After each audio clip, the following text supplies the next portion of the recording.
Welcome to Thrive with Pride from Age Options, an online space for LGBT plus older adults and those who care for them. This is a recording of a live event held on Zoom.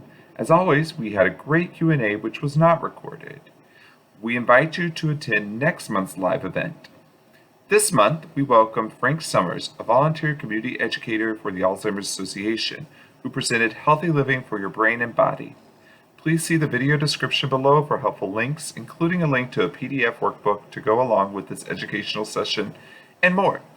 After you watch this recording, please fill out a very short survey to help us improve our online programming. It is anonymous and will take less than 5 minutes. The link to the survey is also in the video description below. Welcome everyone to our February 2022 Thrive with Pride plenary. We're very happy to have a guest speaker today, Frank Summers. Frank is a certified financial planner with specialties in LGBTQ+, those aging alone, and special needs planning services for more than 30 years. Frank is a graduate of Lesley University, where he received a Bachelor of Science in Management. He also completed the Boston University Financial Planning Program.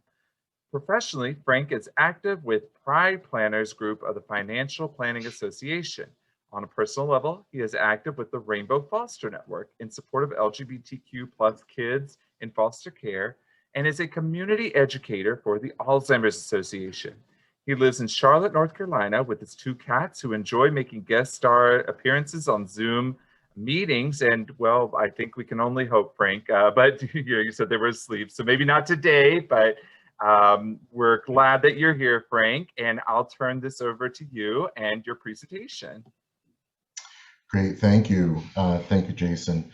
So I will tell you, this is one of my favorite presentations. It's done by the Alzheimer's Association because there's a lot of good information and good tips in here. So this is Healthy Living for Your Brain and Body, tips from the latest research. And of course, as you mentioned, I'm a certified financial planner, which means I have to make my company happy and put up this slide, which just tells a little bit about who I am.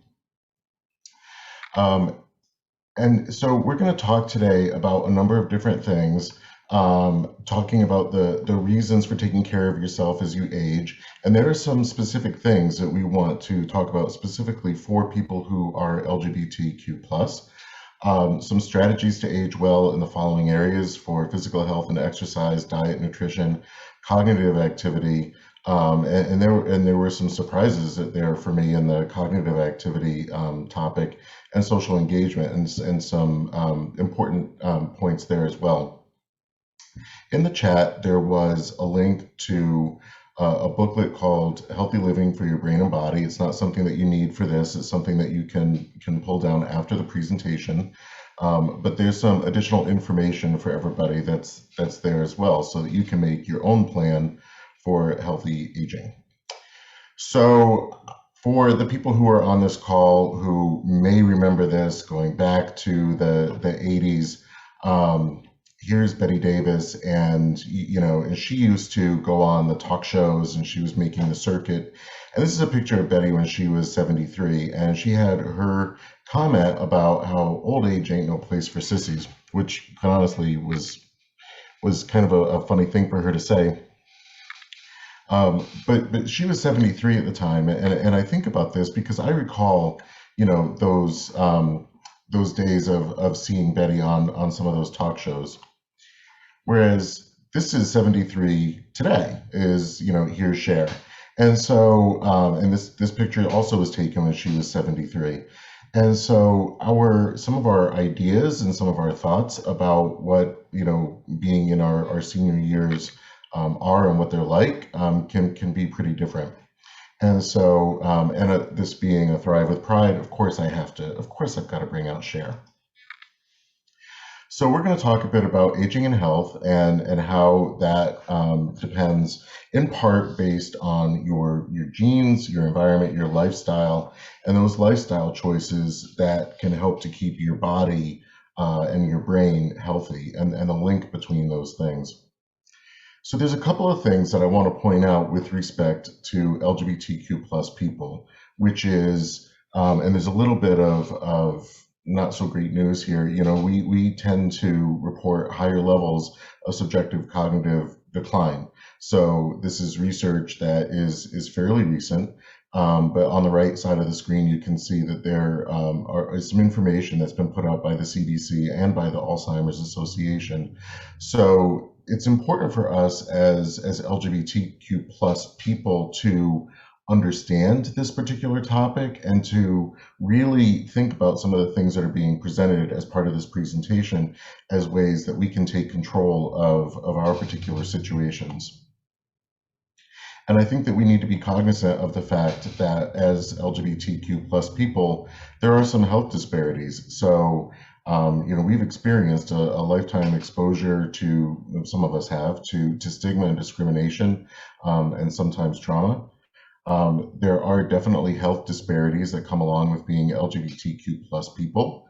There's intersections with race and ethnicity. And something that we need to think about with respect to cognitive decline or impairment or that sort of thing is the fact that we're less likely to be married or have children, and we're 2 to 3 times as likely to live alone. So, and I'm going to come back to those particular points as we go through this. So let's talk about the brain first, which is the control center of the body. There are 100 billion nerve cells or neurons that create a branching network. And that's, a pretty amazing number. 100 million nerve cells that are doing that activity, and they're carrying the signals that are traveling through the brain that form memories, thoughts, feelings. And those are the particular things that Alzheimer's disease destroys, those particular cells. And one thing that I want to point out, because I said before that LGBTQ plus people tend to report the higher subjective cognitive decline, cognitive impairment or cognitive decline or even dementia are more of the broader terms, and Alzheimer's is a disease that comprises the majority of those particular cases. So just so we have that nomenclature clear. So let's talk a little bit about the brain and how it works. The heart and the brain are interrelated, and this is just a really important point. So the way that your brain functions is pulling the oxygen out of the blood flow, and really 25% of blood from every single heartbeat goes to the brain. And so taking care of the body and taking care of the heart is helping to take care of the brain. Alzheimer's and dementia, as I said before, dementia is caused by many different diseases and conditions. It's really not a part of normal aging. There can be some decline in cognitive ability, but it's not a part of normal aging. Alzheimer's is the most common form of dementia, pardon me. And just to summarize, the risks include age, genetics, head injury, cardiovascular factors, and fewer years of formal education. So there are therapies that can treat Alzheimer's, but even with there's a new drug that is the first drug that's out there that's helping to address the symptoms, but they cannot cure, prevent, or even slow the progression. So this is just an important thing for us to talk about. So taking care of yourself as you age, and this really goes into 4 key categories: cognitive activity, physical health and exercise, social engagement, diet, and nutrition. So let's start by talking about physical health and exercise. And again, think back to what I said about the impact that cardiovascular activity and 25% of blood flow going to the brain. So cardiovascular activity may reduce your risk of cognitive decline. Regular and vigorous exercise leads to increased blood flow, and other physical activities may also yield benefits. But even with this, there's no single recipe for brain health. And something that I want to mention to the people who are on, and I'm sure there's a similar situation there as is here in Charlotte. Starting the physical exercise regimen is something that you want to start out small. and you want to start out doing something that you like, and you want to move safely. But if you're like me and you're feeling that, our bodies can't quite do the same things that they used to do when we were younger, then then we might want some help. So ask friends to join you, check with your doctor before you start. And as I said, I'm sure the situation there is very similar as it is here in Charlotte. There are actually physical trainers, personal trainers, and others who focus on working with older people, and that can be something to really help. So I'll tell you, my own personal experience was, I said, oh, I'm going to go to the gym, I'm going to do all this stuff, and I wound up hurting myself, and I was out for a few months. And so just knowing that there are others out there who can help on that journey are an important thing. But mostly it's just important to keep in mind that physical health and exercise, that heart health is helping with the brain health. Other things that we can do. So we talked about some positive things that we can do. We talked about, starting an exercise program, or doing something that we can enjoy, or, engaging with friends, or seeking out some help. But there are also some things that we can stop doing, or that we can take control of. So stopping smoking is an important one. Avoiding excess alcohol. So there are some studies out there that say that, having a glass of wine or two can have some health benefits. But the overall feeling is that if you are really not a drinker, not to start. So an important note there: getting adequate sleep, avoiding head injury, managing stress, treating depression, and those are things. If you think back to the slide that I had before about some of the health disparities for LGBTQ plus people, we also tend to report higher levels of depression. So doing the things that you need to do to treat your depression, or to live with that, is an important step that you can take that has other ramifications later. And then lastly, visiting your doctor regularly. And this is another important point that I want to make. And this also goes back to that health disparities slide, where, why don't I just go right back to it? A number of us don't necessarily feel entirely comfortable with our, with being open with our healthcare providers, but it's an important thing. And it's also important that you are speaking to somebody and working with somebody that you can trust and that you can be completely open with. So that's just a very important thing. Okay. Other things that we can do, monitor our numbers, and this is something that's become a little bit easier in recent years. So monitoring our blood pressure, our blood sugar, our weight, and our cholesterol, those are really important factors, especially because, for some of these things, there's an important note in terms of the impact that our weight can have in terms of being an indicator for issues that we may have down the line. Diet and nutrition. Again, what's good for the heart may also be good for the brain. And this relates to everything that we just talked about, especially with respect to our weight control. Nutritious food is fuel for the brain, and it's fuel for our bodies. Following particular dietary guidelines reduce risks of other diseases, as well as the potential for cognitive decline. So heart disease, cancer, Parkinson's, Alzheimer's, stroke, and diabetes, all of those things can be reduced with the help of some nutritious food.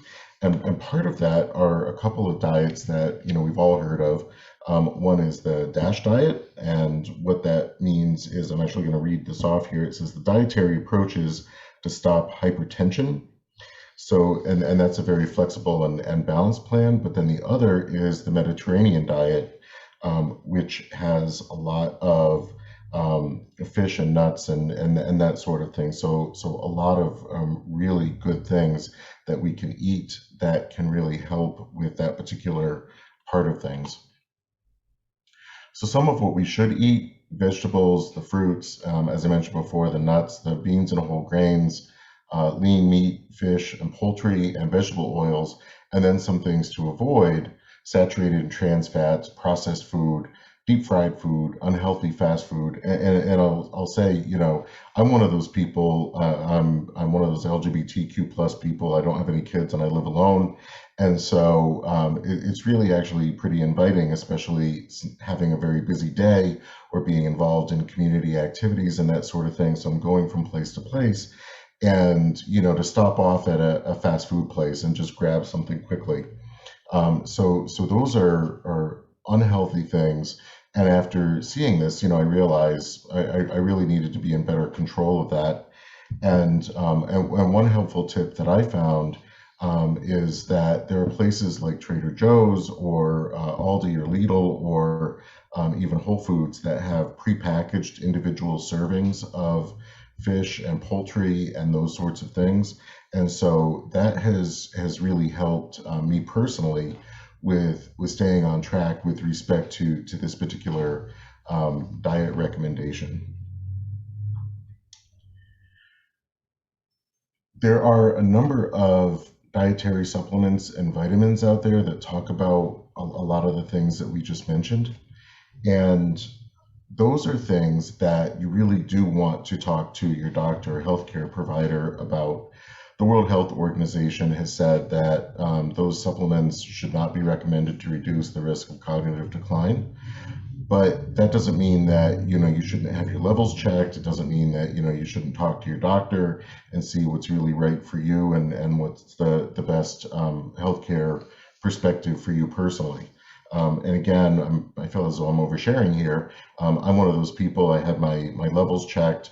I'm taking a few different things at the instruction of my doctor, because we know what those levels are, and we've done some things to take care of those. So some of the research has shown that certain vitamins, like vitamin E or vitamin E and C together, or vitamin B12 or folate, may help to lower that risk. And I will say, as I said before, I'm one of those people. Well, vitamin B12 is one of those things that was on my list, and so I take the supplement every day. As far as the supplements and those things are concerned, some of those are called nutraceuticals, some of those are called medical foods. Generally speaking, those are made for people who have nutritional deficiencies, and those are things that should be done under the supervision of a physician.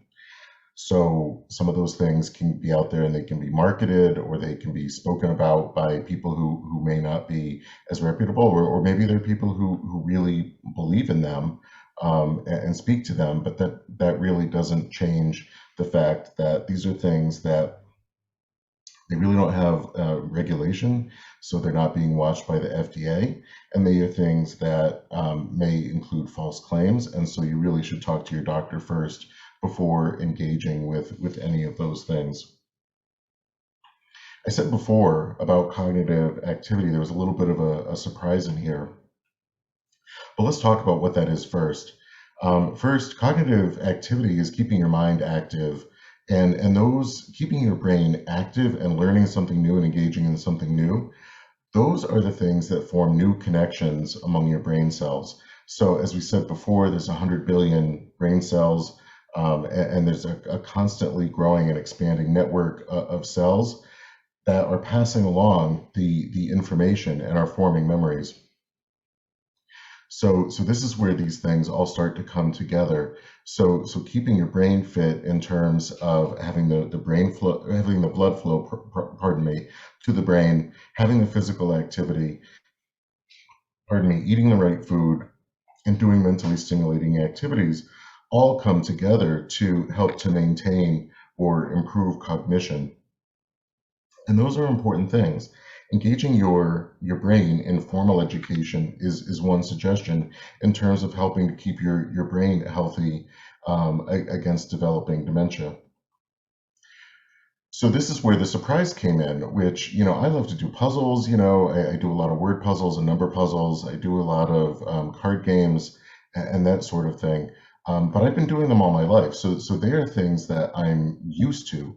They're not things that are new to my brain. And so recently I did an education program. It really challenged me and it really pushed me. And I became really aware of how hard I was working to learn something new. And that's actually a really healthy thing for your brain to do. And the surprise came because I thought, well, I've done all these puzzles and I've done all these things before and that sort of thing. But my partner who is on the line today is Denise, who said, no, that it's good that you do those things, but that's not our definition of doing something new for your brain. So learning a new skill or hobby, engaging in ongoing learning. As I said, I did an education program, and one of the things that I learned, especially going through COVID times, I don't know if I would have done this if it weren't for COVID times, but I did an online program.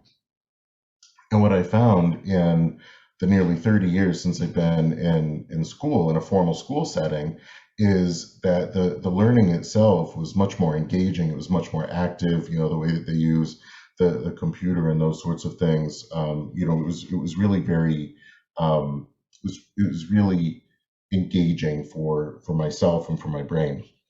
And that classroom-based attention. Okay, so I just said, I did something that was online, but there was also a social component to it. There was the aspect of having a study group that was getting together once a week. We were doing it all online, we were doing it virtually, and I think we all wish that we could have done it in person. But having that connection with other people who were also learning these things, it provided a social component, but it also helped with the learning aspect of things. And that kind of leads into our next topic, which is about social engagement. This is the thing that if I were to put like a red circle around this one for myself, this is something that I would really focus on for those of us who are LGBTQ+. As I said, we tend to not have children, and we are 2 to 3 times more likely to live alone. And what that means, especially for some of the elders who are part of our community, is that we feel a sense of social isolation. And that is really a detrimental thing. And it's really something that is very important. So it really changed. It really took this script about social engagement and it flipped it, because it took it from social engagement being something that was nice to do and it was fun, and it really changed it to be on the same level of importance of me being of needing to be personally engaged in helping to drive this activity, because now I realize the importance of it and what it can do. So social engagement is associated with living longer with fewer disabilities. That one goes in reverse. Social isolation and not having that engagement is also associated with not living longer, and with having more health-related problems. So staying engaged in the community offers you the opportunity to maintain your skills, but also just to be around and to be engaged with other people. And having that social and mentally active support helps to keep your brain active, and hopefully that is helping to delay the onset of dementia. And I think that this is a really important thing for our community. As I said, as I said on that previous slide about the health impacts and some of the disparities, there are organizations and there are cities that are taking this seriously, and they're looking at this through a different lens. And one of the websites that I put up there is a really good one to go back and look at, which is rainbowsofaging.org. The city of San Francisco engaged and asked for a review. There's a doctor by the name of Dr. Jason Flatt who helped to provide this information. And it really helped the city of San Francisco understand the need for LGBT elders to have activities and to have support that was specific for them and specific to the kinds of things that were important for them, such as having clubs and having things to do during the day. So those are really important things. But there's some other things that you could do that would help to bring all of these things together, such as joining a class or a club and learning to build, say, a piece of furniture, or joining a cooking class. There certainly we've got some stores here in Charlotte, and we've got also some community centers that offer cooking techniques and that sort of thing, especially around the topics of the Mediterranean diet. And then, I've attended some that have been on, vegetarian or Asian related cooking topics that have been really, really interesting. A lot of places have community colleges or adult education programs where they have a variety of different programs and different skills. I think I want to go back to the point that was made before. It's going to be really good if you do those things and you've got that kind of social engagement and you're engaging with other people. The really important thing is that it's really pushing your brain into learning something that's new. So if there's something out there that would be something that you've always wanted to do but have never found the time, such as learning a new language, even learning new math skills, or any other sort of skill, those are actually really good things that you can do. And it has a double benefit of keeping your mind active while you're engaging in those activities. Some other things that you can do: visiting with friends and family. And as I said before, I think it's really important for us as LGBT people to understand the value of our chosen families and our friends, and being engaged, and seeing them, and really making that effort to engage with them. And that also goes the other direction. So if there are people who've been part of our circle for a long time and it seems like they're not engaging quite as much, or they're not coming out quite as much, then it's an opportunity for us to either reach out to them or to engage with them, because it really does have some important health benefits overall. Staying involved with the community. I don't know, I'm sure that Chicago is in the same spot as Charlotte, where there's a really vibrant LGBTQ plus community, especially for some elder people. There are particular groups. So definitely being involved with those and volunteering outside the home is an important thing, or joining a group or a club. And that's one of the things that I found is, as Jason mentioned at the start of this, I'm involved both with the Alzheimer's Association as a community educator, and I've learned a great deal about the community and about this particular affliction, as well as it's really helped keep me active. So I've appreciated that. And I've got another volunteer activity that I do, and that has kept me really engaged in other parts of the community, and it's been really, really beneficial for those things. So it's definitely something that, for the right person, would be a really interesting thing to do. So putting all four of these together: taking care of your health, get moving, and really doing that with some intent. Eating right, keeping your mind active, and staying connected with others. Combining all four of those will really help to achieve the maximum benefits. What you can do right now, what you can do starting today, we're going to end this call in a number of minutes, and then things that you can do. Begin today, start small and build. Think about the things that we talked about before. Think about these four and some other things that you might want to do. And as I said, is there any help that you might want? Is there anyone else that you might want to engage with this?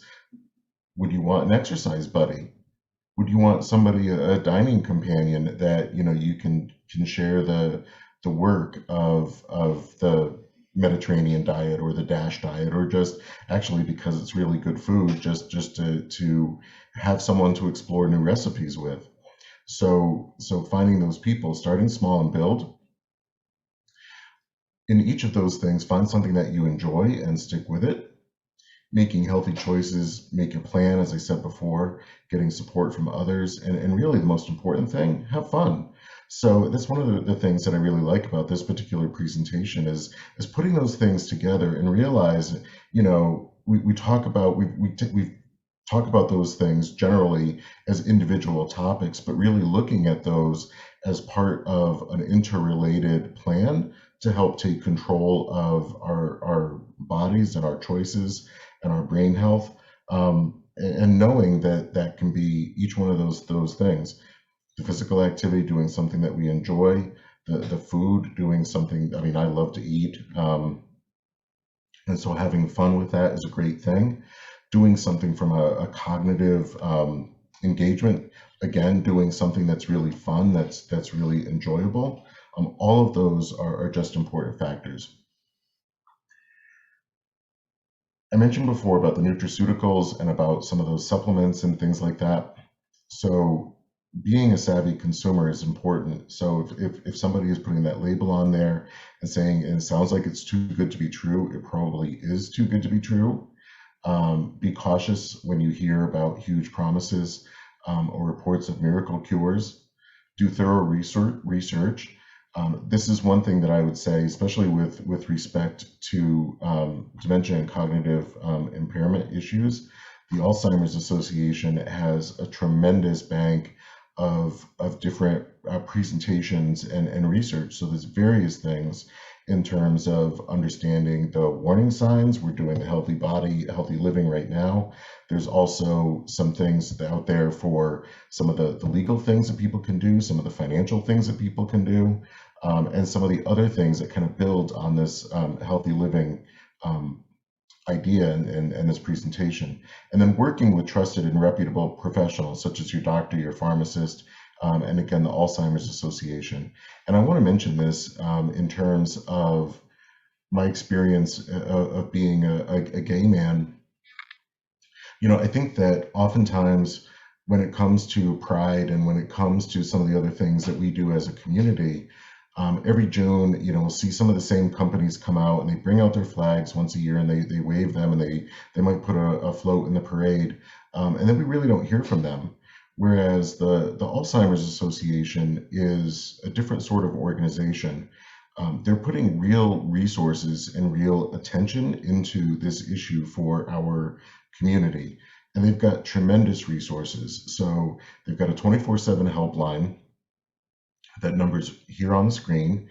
It is 800-272-3900.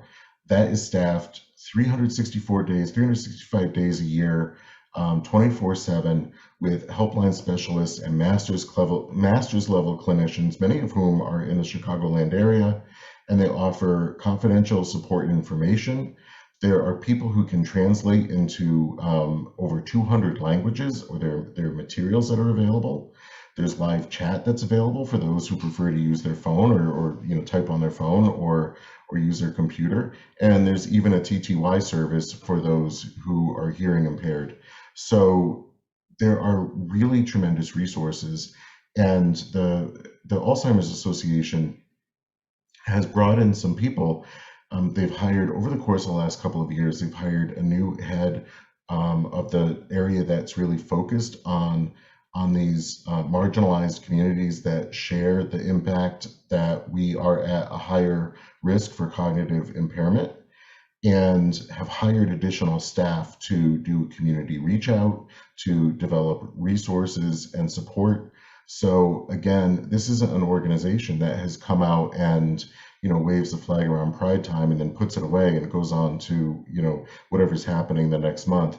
This is an organization that is truly providing real support for our community, and I just want to voice my appreciation for that, because I just think it's so important. As I said before, there are a number of e-learnings that are available at alz.org. So these are things that you can access through your computer. I talked before about the 10 warning signs. I think that that's a really great presentation, especially if you're somebody who is part of an elders group or you engage with a lot of LGBTQ+ elders on a regular basis. There's some other presentations that they do in terms of effective communication strategies, legal and financial planning, I mentioned that before, understanding and responding to dementia-related behaviors, and more.